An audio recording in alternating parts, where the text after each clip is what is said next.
Hi, everyone. Thanks for tuning into a slightly delayed Mental Health at Home Facebook Live event. So, during the entire month of May, we've been doing these um, in partnership with NAMI Juno. We've been doing a series of interviews with therapists in Juno talking about different aspects of mental health and how it relates to either COVID-19, being in a pandemic, suicide prevention, or just information in general. And today we're combining that with Suicide Prevention's weekly Facebook Live event on Fridays. And so there's just so many different boxes being checked in this one conversation. And today I'm joined by Michelle Beaulieu, a local therapist in private practice. Hi, Mish. Thanks for joining us. Thanks for having me. Absolutely. So today we are going to talk about distress tolerance, which sounds complicated and technical, but when we plan for this, it actually feels like it's going to be understandable and relatable and relevant for just about anybody. So thank you. And please get us started. How do we start diving into distress tolerance? What does it mean? What is it? Who does it?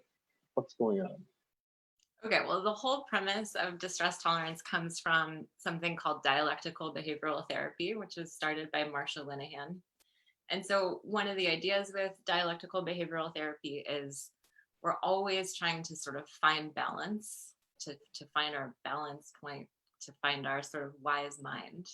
So anytime that we're thinking about kind of extremes, so a lot of times in our culture, we might think either I feel good or I feel bad, right? And it actually really keeps us stuck if we only have this mindset of either I'm okay or I'm not okay, I'm good or I'm bad. What distress tolerance starts to bring in is we can actually get a lot more mindful and a lot more nuanced about how we start to move away from good, bad, okay, not okay, right? And we can start kind of moving towards where am I in any given moment? How do I understand what's happening?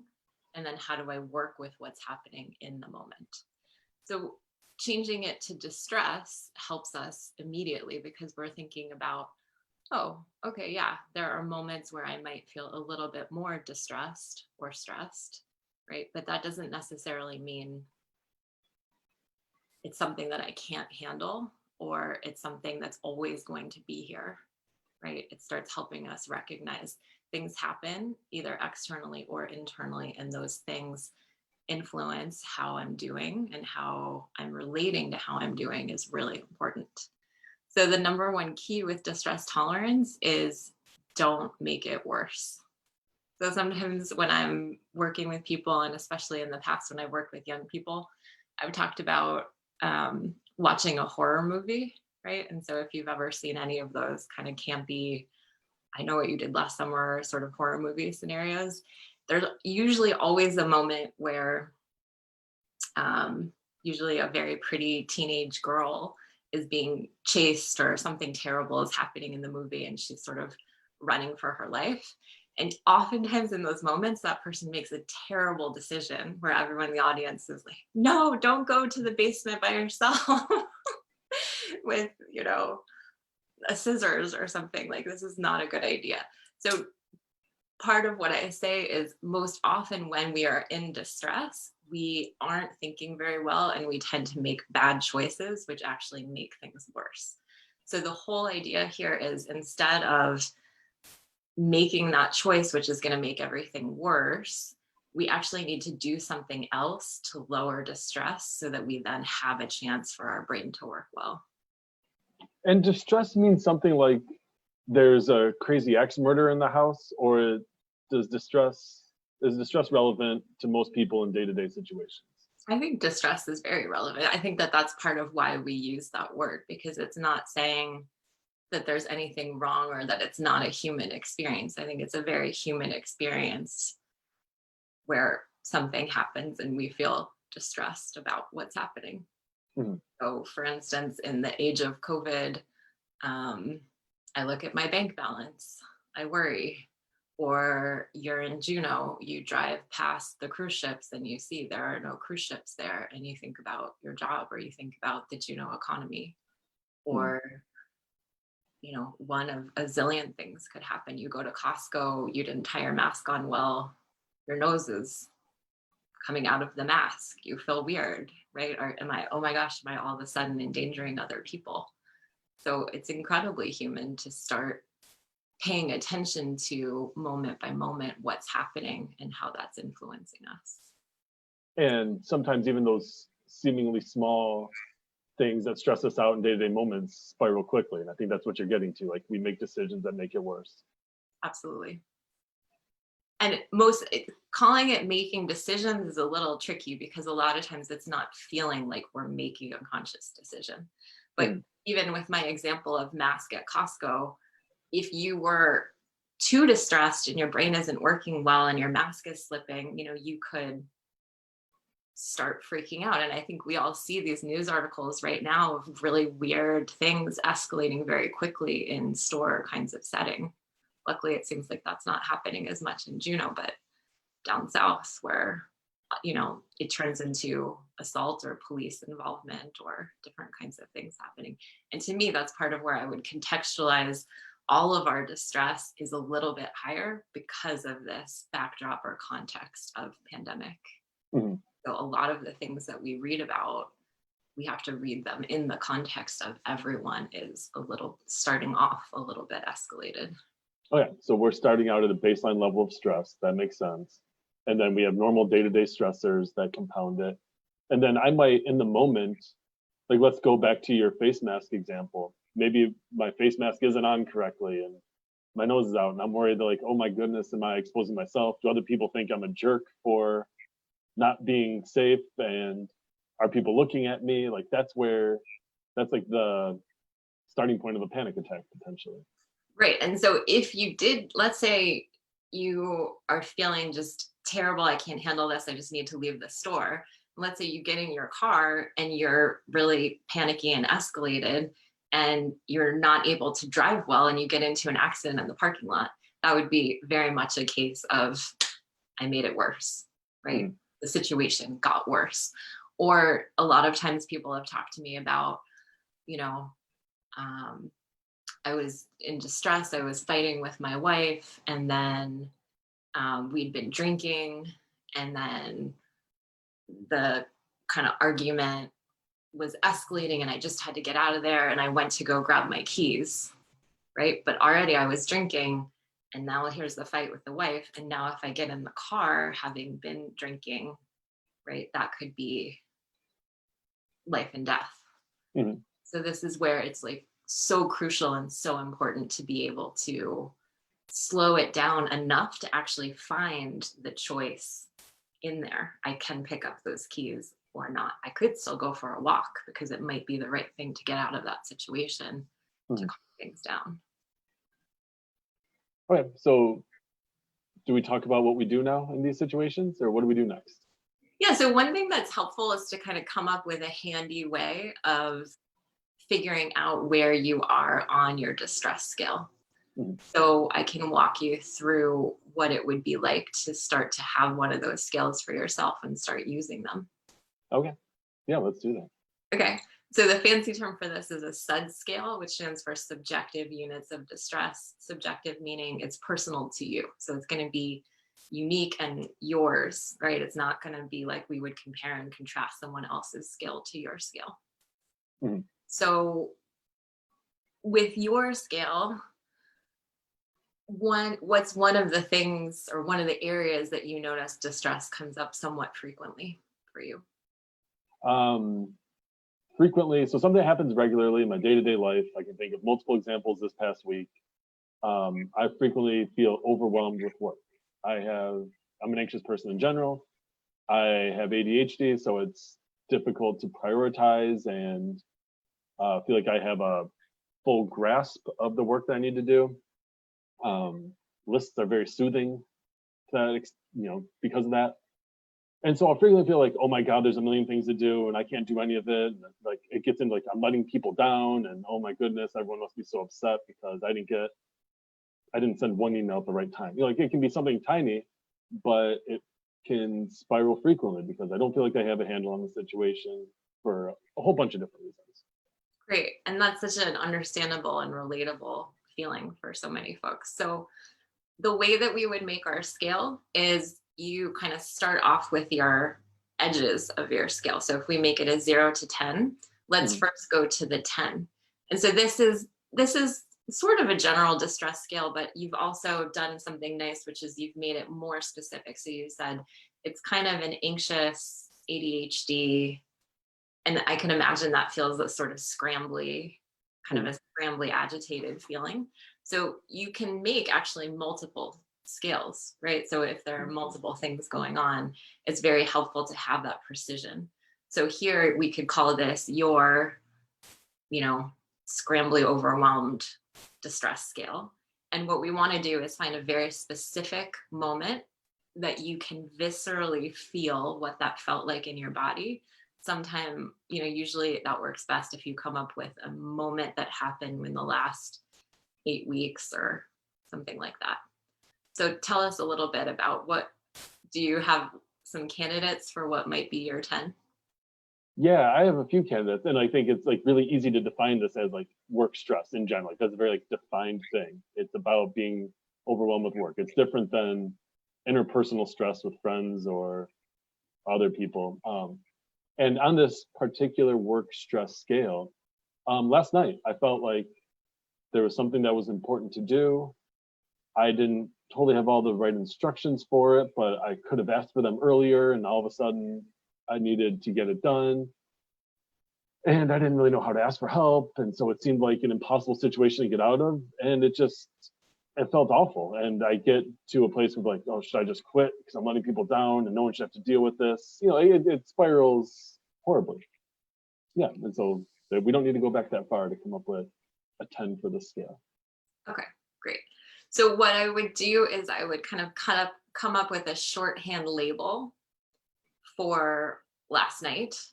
because in a week or so it won't be as fresh as last night. So you want to be able to help yourself. So what would help you kind of remember the second I think about that specific moment? It's almost like I think about it like an icon on the computer where you just click on that file and you're right in that file. You didn't have to do anything. So you Okay. recognize the file by the label. Yeah. So I think we can label it as um, uncertain report panic. We can call it that. Okay. And you know the project, for instance, that was connected to that, right? So Yep. just in the same way that you would make a good enough label for your computer to be able to find that file again, you want to Yep. make a good enough label for you to have that specific, oh, that was that moment, I can conjure that up.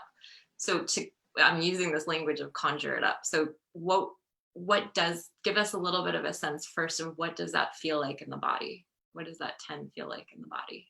I think it starts as like a pit of the gut ache, but I think it like extends, like maybe that's still happening at its highest, but it seems like that like transitions into just like my skin is tight. I think that's the best way I can describe it. Like Great. I That's am fully activated everywhere on my body. Who even knows what's happening in my stomach at that point? It might still have that like pit of despair in there, but like I am sweating. My skin feels tight. I can't put it better than that. good. So that's awesome. And that's very specific. And the thing that's really nice about that, which we'll kind of touch back to as we go, is that gives you, anytime skin is tight, that gives you the opportunity to tune into that bodily communication and then slow it down. Mhm. And then it's, oh, I have the connection. Skin is tight is my body's way of telling me I'm starting to go into this. Mhm. Right. And that's one way that we kind of make that link of this is what's going on. And so maybe when I notice my skin is tight, I can make better decisions than drink alcohol and get in the car and drive somewhere. Maybe instead I can do something Well, healthy and and productive. specifically, because part of what I was saying is with this whole not make it worse, Mhm. part of what we're talking about is how do we come a little bit down on our scale to give our brain a chance to work. And so the kind of the technical neuroscience stuff behind this is when we're really high on a distress scale, which basically we know from research is 7 up to 10, our prefrontal cortex is offline. So we're really back here in our brainstem, right? The brainstem knows to do fight, flight, That's all it knows how to do.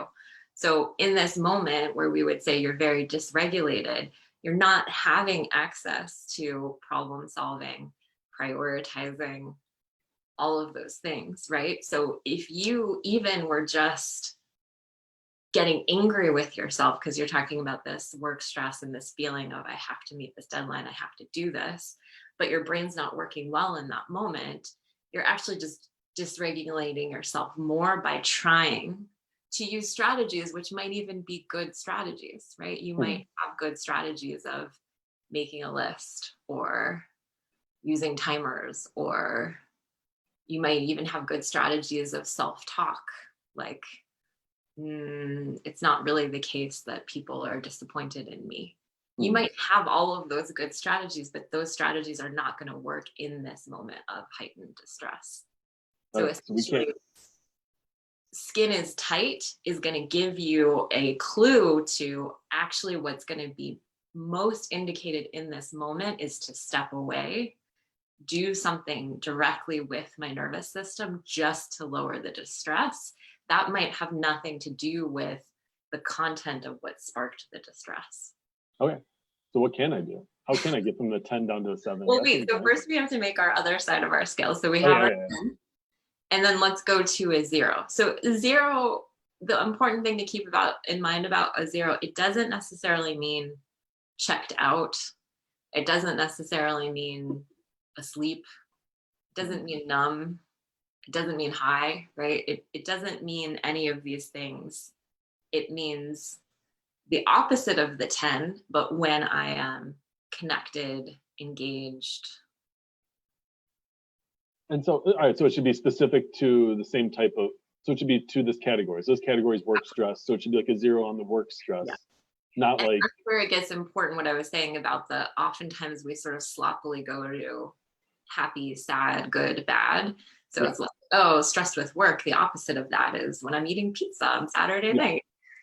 You know, it's not, we want to kind of keep it really tight and clean. What is this particular scale measuring? And when am I a 0 on this? Okay, so on this scale, I would say that I'm at a 0 when I feel productive, I'm getting things done, I'm talking to people, I got my 1 p.m. chat with Becky Roth, and we talked, and it feels good. We got a new plan for something. And at 2:45, I talked to Walter, and we have come to agreement on this thing. And in between, I'm responding to emails, and I'm on top of things, and it feels helpful, and it feels like perhaps the world is becoming a slightly better place because of all my hard work. That's a 0 on this scale. Great. So again, we want to pick a particular time so that you can make that label, so that you can click on that sort of metaphorically and conjure up what does that feel like in the body. So what's your specific moment where you're going to have that ability to feel the 0? Okay, so maybe this is cheating, but you can tell me if it is. But I think like after like 2 or 3 hours of that, there's like I've been so productive, I'm going to go reward myself with a snack. And that strut to the refrigerator feels pretty good. So what was the last time that you felt that? Probably yesterday. Yeah, yesterday during the day, I'd say. Okay, so what would, again, because a week from now, it's not going to be yesterday, it's not going to be fresh. What will help you? So specific moment that I can point to the same as the.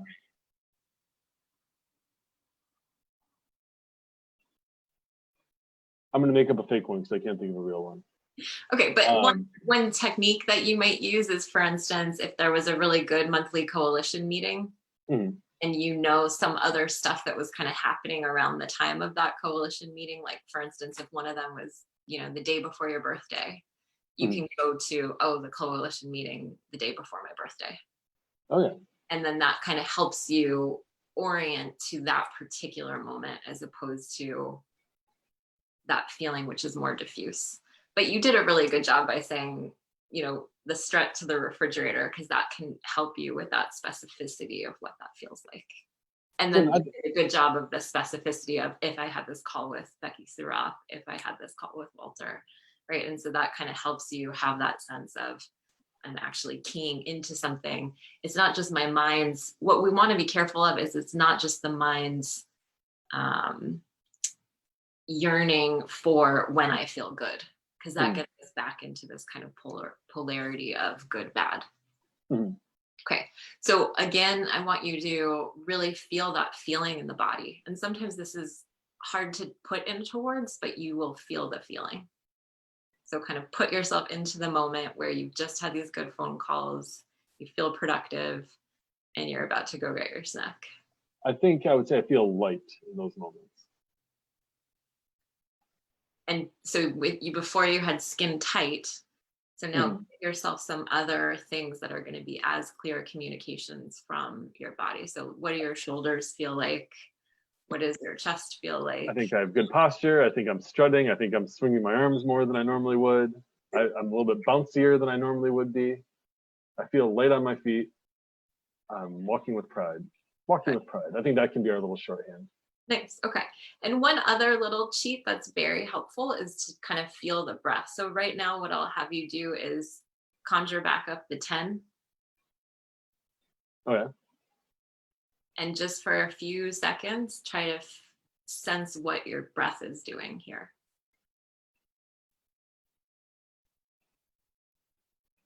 And notice Like your shoulders, notice your breath. And one way that you can kind of evaluate the breath is start at the nostrils and see how far you can track. How far can you stay with the breath down when you're thinking and conjuring up your 10? Okay, good. Now come out of that and go to your 0. You just had a nice conversation with Becky Sue Roth. it just feels much lighter. Breathing feels lighter. And so those are some of the ways that you start to get into the real nuances, right? Because Yeah. a lot of the times we have a disconnection from what's happening physically, but when we really get the hang of it, it's so clear. Oh, my breath is shallow, my shoulders are tight. The body, if we exaggerated the body movement, it might kind of be curling in on oneself. Mhm. Neck is coming down versus the strut to the fridge is more open chested. Mhm. Breathing is more full. So it's great. We're just using it all as information of what's happening with our nervous system. Okay. Okay. So now that you have your 0 and your 10, what that means is you can place any other specific moment along that scale. Okay. So go to a moment where you felt somewhat stressed. Like, for instance, we had the technical delay today of Mhm. the computer and the video not working. Mhm. So you have your 10, you have your 0. Where do you think that you got to with today's technical delay and kind of scrambling to make it all work? Probably a 5, 4 or 5. I wasn't out of control, but I was definitely nervous. Good. And kind of tune into what that feels like, right? It's really helpful to be clear on those mid-range ones because we tend to catch when we have the very high distress. We tend to sometimes notice when we're feeling no distress. Mhm. It becomes murkier in the middle. I think the physical sensation of that is kind of definitely heightened awareness. My heart is probably beating faster. I feel the way I feel maybe like before jump ball, the start of a basketball game. Like I'm anticipating something. Like it's Yes. not necessarily bad, but like I'm on guard and like this could go south real fast. That's how I That's would a describe it. really important point because if you were a 5 is only a hop, skip, and a jump to 7. 7 Mhm. is where our brain is not working well, Mhm.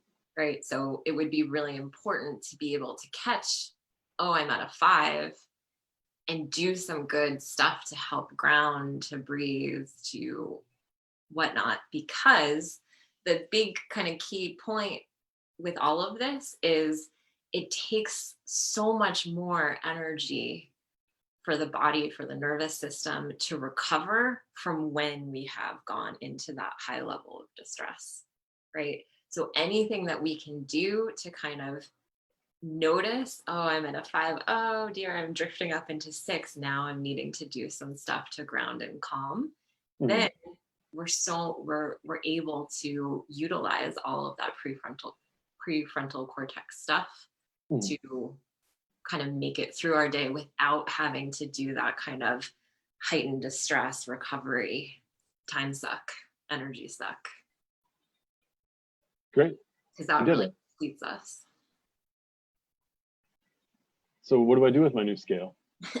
Okay, so some of the things that we would want to do if we found that we're in a 7 to 10. So first of all, you've heard me kind of embed this into what I'm saying, but the way that's going to be most helpful to develop relationship with your scale is to be checking in frequently.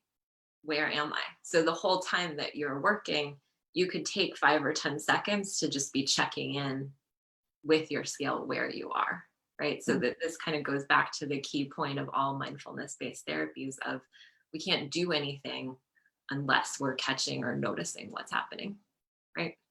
So just getting in the habit of frequently at some points throughout the day, and it's really helpful to add in a new behavior with something that you do already, right?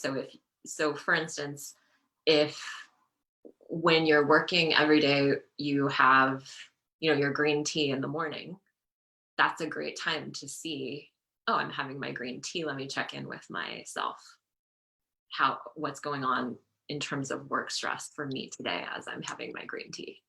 Okay. Right, because you'll then see if you're usually having your green tea at the same time, that's giving you I often have this green tea at the same time, but today I'm noticing, maybe I'm starting the day up at a 6. And so then I'm just going to be really mindful of how I work with that, how I relate to that. So it's like a neutral setting where I can see just what energy I'm bringing to the situation. See what my stress is outside of that actual setting. Waking up in the morning and having a cup of something warm isn't stressful in any way. Is that what you're saying? It might be, it might not be, but the key thing is it's developing the pattern of checking in with yourself. The idea is that the body is communicating all the time, but as a culture, we sort of are so in our heads that it's almost like we just aren't paying attention to those communications from the body unless the communications are very strong. So I think about that sometimes, like in olden days when we had, phones that would be on the wall. Mhm. And if you were a little kid and your mom kept talking and talking and talking, not paying attention to you, and you tug on her shirt and be like, Mom, Mom, Mom, and you would get louder the more that she wasn't paying attention to you, right? So, and I think this still happens with cell phones. So the idea would be that those distress communications are getting louder and louder the more we're not paying attention to them.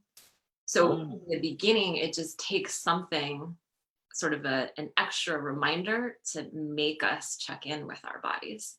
So the green tea, if I'm already doing the green tea anyway, that's my prompt to myself. Oh, check in. I'm supposed So to check. really, it's about the reminder to check in. It's about the reminder to check in and frequently doing that. And so Right. personally, I would say doing that a couple times a day. Because Right. we would expect that would be a little bit lower distress time. For me, I would expect that the morning would be a little bit lower distress time than, in the heat of things. Yeah. Right? If I'm getting to 4:30 and I feel like I haven't done a lot of stuff.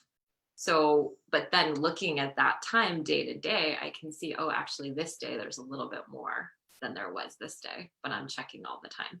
And so I would have a couple of those throughout the day. And initially it's just prompts to start to check in with the body. Great. So maybe I do it in the morning when I have something warm to drink, and I do it at lunchtime. And that's to come to this routine of checking in multiple times a day. So I have some kind of awareness of where I am. So I can then define, like, where do I want to be? Exactly. Okay, so key piece of information. So if I'm finding that I'm in the 7 to 10, the rule of thumb is I cannot do anything else until I bring myself down. I can't do my taxes at an 8. Cannot do taxes at an 8. Okay. I talk about this like we probably aren't going to mow the lawn in a hurricane, right? It's just not good practice.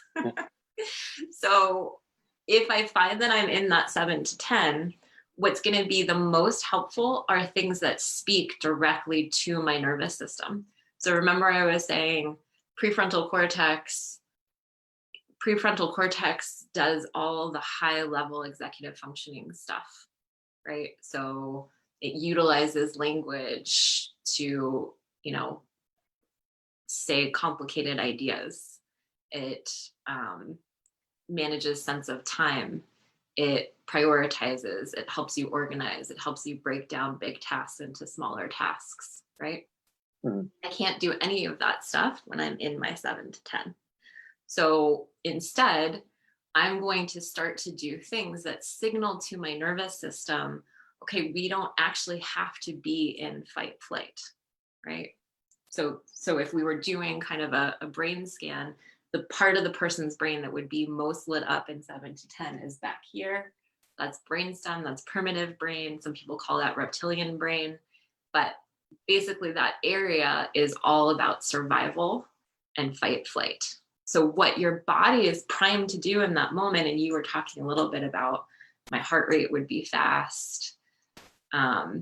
There's almost a feeling in the body, or not almost, there is a feeling in the body of something is threatening. I have to get away or fight, right? This is hardwired into us to be able to do those things. So the body and the nervous system are expecting we have to do that stuff. So we don't want to leave ourselves hanging out in a chronic state of the body's feeling like that, but our brain is trying to override it. And so this is where we get into stuff where people sometimes try to tell their body, oh, it's fine. If the body doesn't believe that, then we're kind of creating this tension where the mind is trying to say this stuff and the body doesn't believe it, and it's not working. So we're staying in this heightened level of distress. So some of the things that do work are essentially kind of working with what the body expects. So for instance, one of the strategies is intensive exercise. And these all work for 30 seconds to 2 minutes. So I'm not talking about, it's great. And if people have the time, they could actually go exercise for half an hour or something, which would be a great strategy in general that's going to help you not go into that level of distress. But probably in your workday or yesterday when you were having your 10, it was not feasible to do a whole thing of exercise. But what you could do would be jumping jacks or crunches or putting on a raucous punk song and dancing around like a lunatic in your office, right? You could do those for 30 seconds to 2 minutes. What you would want is for yourself to get your heart rate up even higher than it was when you realized, oh, I'm at a 10. You want to get it up even higher. And then you want to sit still and watch as your heart rate comes back. So what this does is it convinces your body like, oh, we ran, we must have gotten away, because now the heart rate went up and then it came back down. Oh, wow. Okay, so if I'm not worried about what my neighbors think of me, then when I'm at a 7 to 10, I can go outside and start hollering and jumping, just anything to get myself even more excited, because somehow getting more excited is the fix to eventually get you less excited. It's that you are working with the body's expectation that if I was going to run away, my heart rate would go up and then I would know that I was done. So if I was an animal in the wild and something was threatening, then the system would expect, okay, well, we have all this energy, which that aspect of fight flight is basically the body sending you all kinds of energy to be able to survive. So you're essentially utilizing that extra energy that the body sent you, which are,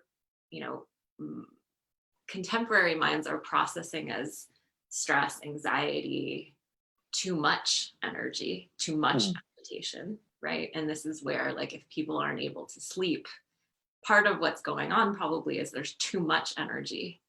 There's too much agitation in the body. So doing something that harnesses and uses all of that energy and then coming back down signals to your body, oh, we're done.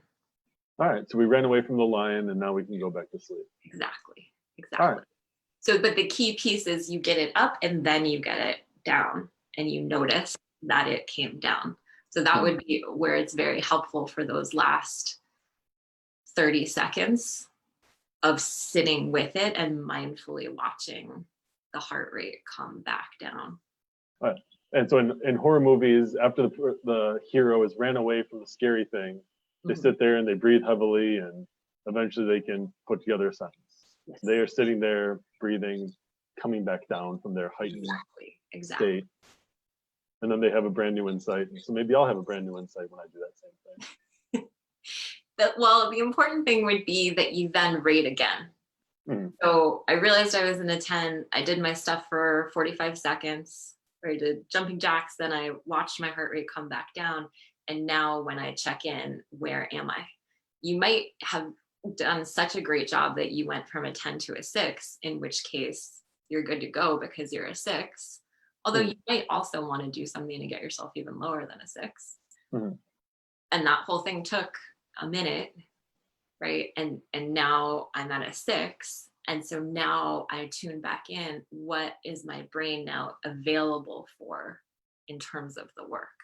So if I turn myself back to the work and then I'm immediately spiked again, then I'm going to have to do more stuff to regulate myself, calm myself down, utilize. So I could keep bouncing back to 8. It might not be a one-time fix. Exactly. And your way your way of knowing is seeing, right? It's kind of like I'm non-judgmentally identifying, like, oh, my prefrontal cortex still is not really available to me. I'm still not making sense of, I read this email from my colleague and my brain isn't taking it in. That's your kind of non-judgmental sign to yourself. I'm not grounded enough that this is available to me. Right. So you're just kind of working with yourself to see, oh, okay, now I can actually read that. And I see it's not as complicated as I thought it was. And she's actually saying this instead of what I thought she was saying. Or maybe it's still garbled, but now I realize, oh, it's actually so garbled and the garbledness is on my colleague's end. And so I can ask for clarification. So I'm not actually needing to panic. I just need to send the email asking for clarification. Great. We did it. So essentially what I would say in terms of kind of a target, you're knowing if I'm 7 to 10, the only option is to lower the distress. If I am sort of in that, 3, 4, 5, definitely 4, 5, 6, I'm knowing, okay, I don't want to have this huge energetic detour, right? Of like a lion, is chasing me. Like that's not going to be good for my productivity today. So I might want to do some stuff to give myself a little buffer so I'm not tipped into the 7 zone. So that's a helpful place to kind of be aware of. And then if you are spending good chunks of your day in 0 to 4, you're going to be really productive and grounded. And it's very unlikely that something out of the blue is going to come in and send you spiraling into a 7 to 10. So with that kind of mindful checking in, you're trying to get it. So you're spending more of the time in 0 to 4, 0 to 5. All right. Other tips that work with this, like the stuff, if you're in the 7 to 10, there's lots of resources available. One of the things that's awesome with DBT is so much of it is free and widely available. And there's also a resource document on my website that you can link to for people called Effective Cognitive Restructuring. And it talks about how to make your SUD scale and what some of the distress tolerance skills are. The acronym or mnemonic that goes to help people remember is actually TIP. And so it's temperature change, intensive exercise, progressive muscle relaxation, and paced breathing. And so if people go to that resource, they can also then Google each one to have them have more understanding of what each of those techniques are. And they're all awesome. They're great to use. Great. What's your website? So that would be Rebel Heart Healing. .com. Awesome, and I'll put that in the comments. And people can just look for DBT, distress tolerance tools in general, and they'll be able to find something on Google. Yep. And the temperature and tip, T. I know one tip that was given to me was putting my face in a bowl of ice cold water. And that temperature change also got me out of the 7 to 10. So when people talk about like if you're in the midst of sort of the worst panic attack and nothing's working, sticking your face in a bowl of ice water stimulates the body's dive response. So if any of us just dove into Gastineau Bay right now, our body would start to slow itself down to preserve itself, to give itself a chance for survival. And so that's what happens when you do that. I've had very few clients who are willing to do that over the years because it's very immersive. Yeah, that one's helpful for me. It's just so much easier than like doing a bunch of jumping jacks. Put my face under the cold faucet. Maybe add some ice cubes to the situation. Yeah. One thing that I would say is it's really helpful to work with what you're noticing of your symptoms. So if one of the things that you notice is my heart is beating really fast, it's helpful to do the something that gets the heart beating even faster. If you're noticing like, oh, my breathing feels weird, it's helpful to do the paced breathing. If you're noticing like I feel hot or I feel cold, it's helpful to do the temperature change. Because essentially you're kind of working with the body's communication in a very direct way. Great. Michelle, do you have anything else for us today? Did we cover everything? Are we at time? We can be at time. It's entirely dependent on your enthusiasm and willingness to keep going. Well, one thing that I had wanted to get to that we didn't kind of connects to this idea about nervous system states and not feeling like we're stuck there. So I'm happy to go into that if we feel like we have time. Yes, please. Okay. So all of this comes from something called polyvagal theory. And an awesome clinician named Deb Dana came up with a way of applying and making sort of more practical and more accessible things from recent findings in neuroscience. And so her way of understanding this is if we can think about sort of 3 dominant nervous system states, and if we can kind of visualize a ladder, we can put these nervous system states on a ladder. So the 3 states that she talks about are ventral vagal, sympathetic mobilization, and dorsal vagal is all the way at the bottom. It sounds complicated. It sounds complicated, but it's really not that complicated. The basic premise is it's really hard for us as humans to do connection and protection at the same time. And so it's almost like if, again, going back to computer metaphors, if we think about it, it's like we sort of have 2 scripts. We have 2 scripts in us at all times. One is the connect script. One is the protect script. So you were talking about your 0 has to do with, oh, you know, I'm having this nice work conversation with Becky Roth and we are, you know, spitballing, coming up with some good ideas and, you know, it feels good. So part of that is we're in connect. We're sort of solidly in connect script. Nothing is threatening. We're enjoying this conversation. We're hearing each other's ideas, right?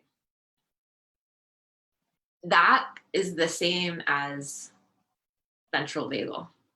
So ventral vagal is when I just feel those feelings of I'm open, I feel connected, I feel like things are flowing, right? And the fancy word for that is I feel regulated when I'm in that space. Okay. So a lot of times in our culture, we talk about triggers. Triggers tend to have a negative connotation. And so Deb Dana came up with this sweet word that she calls glimmers. And she talks about glimmers can be the sort of ventral vagal equivalent of triggers. right? So for instance, what might be something that comes to mind for you as a glimmer that would make you feel more open, more connected? And so it's like one specific event. Yeah, in the same way that something triggered me and all of a sudden I felt stressed, something glimmered me and I felt more open. People being, like any story that you see shared on the internet somewhere about people being nice to one another. It's like it puts a little, yeah, it just immediately feels good. Like, oh, you have that little sense of, oh, that's so nice. And I feel different after that. Exactly. Yeah.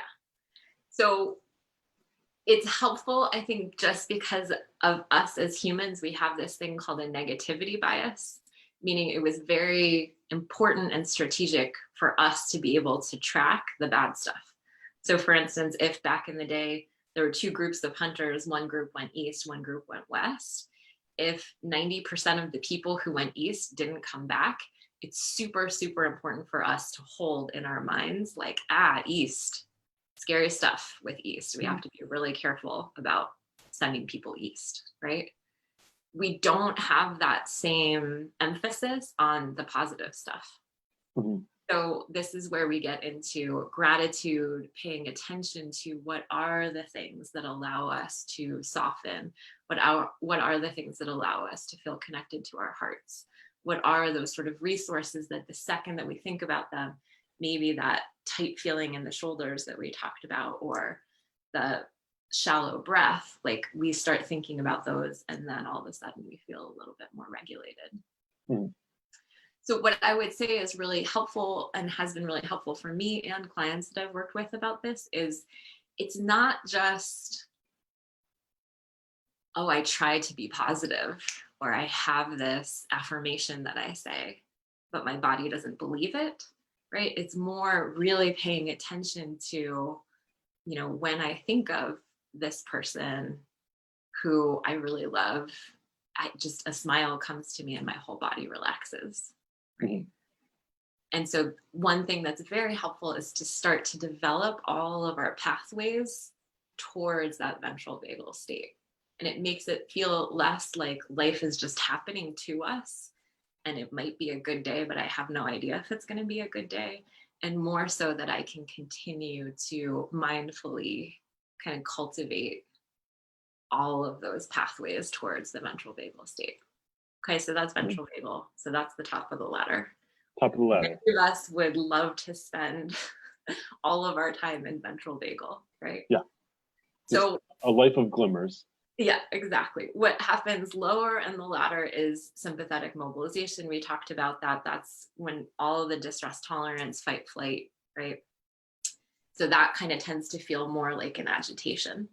And it's not necessarily bad. Like, I think that that's another thing that we need to keep in mind is, for instance, play, right? So play is sort of a mixed state of sympathetic mobilization and ventral vagal. And you can see this even if we look at like little kids playing, you can see how sometimes that play can turn into like, oh, actually you scared me and now I'm upset, Mhm. right? And that means it went further into sympathetic mobilization where the person's protect script took over, right? Mhm. Versus if we had that balance of like fun play where it's kind of stimulating, Mhm. right? So So I like think, sports are stressful. Like sometimes like we're getting along with our teammates and we're high fiving, and sometimes it's the tense moment near the end of a game where you don't know if you're going to win or lose. So exactly, you're getting both. yes, yeah, Okay. yeah. So I'm going to spend the least amount of time with sympathetic mobilization because I feel like we as a culture have talked a lot about fight flight, but it's something that's very helpful. Anyone who doesn't know about it, look into it, listen to a podcast. It's just really helpful to kind of understand what are all the markers of fight flight and what are some of the ways that you can actually work with the body's expectations, like we were talking about with utilizing those distress tolerance skills. Mhm. Okay. The bottom of the ladder, that dorsal vagal state, that is most closely aligned with freeze or what can feel like depression. So again, there's fancy words for sympathetic mobilization that's called hyperarousal. For that dorsal vagal state, that's called hypoarousal. And so most of the time people think of this like hopeless, frozen, no energy whatsoever, right? And it can be really scary for people to feel like they're going into that, in the same way that it can be very scary for people to feel like, oh my gosh, I'm going into this agitation, right? One of the kind of key pieces to keep in mind as people are thinking about this ladder is just our nervous system is able to move up and down the ladder. Mhm. Doesn't have to feel like, oh my gosh, I'm terrified of going there. And if I go there, I'm going to get stuck and I'm never going to get out. Mhm. Right. And so starting to have a sense of personally, what are some of the ways that I maybe end up in sympathetic mobilization, or what are some of the ways that I end up in that dorsal vagal shutdown state? That helps us start to have some information around, ooh, these things are, it's kind of like, people use that term life hacking, right? But it's Mhm. kind of like cracking the code of mood and emotions, that it helps me have some sense of, I know myself, I know how I end up here, and I know what to do to work with myself to be able to get back to that regulated ventral vagal state. So some awareness of when you're in those different states and that they're not permanent, and that you know how to promote moving between them in the way you want to move between them. Yeah, yeah. And so the last thing that I'll say, which will kind of tie this together a little bit, is you've heard me use this word regulate, right? It's very helpful to think about what we know from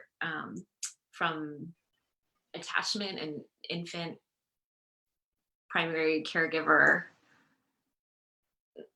ways of being with one another. And so we have this thing called the dyadic dance, right? So if we think about a little person, like an infant, 0 to 3, and a primary caregiver, there's basically two things that that primary caregiver is going to do with the little person. And part of this is because when we are that little, we don't know how to regulate ourselves yet. So what that other person is doing is they're tuning in to see, does that little infant need upregulation? So that might be like, oh, they need tickles, they need to be rocked, they need to like get up and move around, right? And that can be seen as getting them up from the ladder. So moving them up the ladder, right? Mhm. The converse of it is maybe the baby needs soothing. So maybe the baby needs a very sweet tone of voice, to be slowly, gently rocked, to be held, right? And that would be the stuff that would be the equivalent of, there's too much agitation, there's too much hyperarousal, and now we're soothing. So what happens as adults is essentially we need that same exact stuff that we did when we were that little. Ideally, we're starting to be able to do that stuff for ourselves, Mhm. right? So like people do this all the time with music. Instead of having screaming Swedish metal, right? I'm going to have really calming, quiet music, maybe that doesn't even have lyrics, Mhm. right? Or maybe I've been running around all day and I need to sit and breathe and close my eyes. But all of these things essentially are ways of regulating our own nervous system. And so what's difficult is because we are social creatures, we are so, the fancy word for it is attuned to what's happening with other people, that we can just get pulled into reacting to the other person's nervous system state, even though no one is saying. So no one walks in and announces, I am in sympathetic mobilization and I'm bringing you into it with me. Mhm. But functionally, if we really think from this lens of polyvagal theory, that's exactly what's happening, right? So I'm sort of making my way through things, and then all of a sudden someone comes in and they're very activated, my hard wiring that says, oh gosh, what's going on, right? Like if we think about gazelles at this watering hole, if one gazelle starts getting dysregulated because they hear a predator, all of them are going to. Yeah. And so essentially what I'm saying here is, if we can start to keep ourselves regulated and kind of have as our daily goal, not so much today's going to be a good day, right?